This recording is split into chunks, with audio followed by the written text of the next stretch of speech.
Here's a small video we made for a genius industrial brain who invented a process of cutting flat faces on cylindrical objects by using a small attachment on typical lathe machine.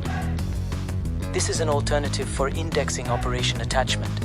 The accuracy is in 20 microns, which is fairly good.